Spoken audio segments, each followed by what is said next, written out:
Harry का तालिबान के हवाले से तबसरा, साख दागदार, अफगान तालिबान को बदला लेने पर उकसाया जा रहा है। ब्रिटिश कमांड क्या कहती है? प्रिंस ने 25 तालिबान को हलाक करने का तबसरा करके अपनी साख को दागदार किया है।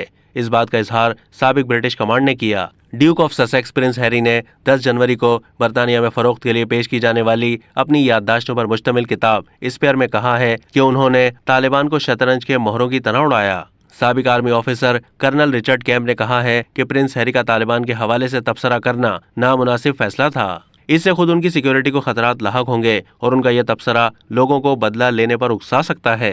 प्रिंस हैरी का कहना है कि हलाकतों के हवाले से आदाद शुमार मेरे लिए काबिल फख्र नहीं, लेकिन मैं इस पर शर्मिंदा भी नहीं हूँ। जंग की गर्मी में मैंने 25 अफराद के बारे में नहीं सोचा। अगर उन्हें आम अफराद तस्वुर किया जाए तो मारना मुमकिन नहीं होता। उन्हें शतरंज के मोहरे समझकर बोर्ड से उतार दिया, इससे पहले कि वो अच्छे लोगों को मारते बुरे लोगों को खत्म कर दिया गया। मिनिस्टर ऑफ डिफेंस के तर्जुमान ने हलाक तालिबान की तादाद के हवाले से कहा कि सिक्योरिटी वजूहात की बिना पर हलाकतों की तादाद पर तबसरा नहीं कर सकते। बोरिस जॉनसन ने भी तबसरा करने से इनकार करते हुए कहा कि वो अपनी मुसल्लह अफवाज के बेहद मशहूर हैं। प्रिंस हैरी की किताब फिलहाल सिर्फ स्पेन में दस्तयाब है। अब तक के लिए इतना ही। मजीद मालूमात के लिए डेली जंग के यूट्यूब चैनल को सब्सक्राइब कीजिए।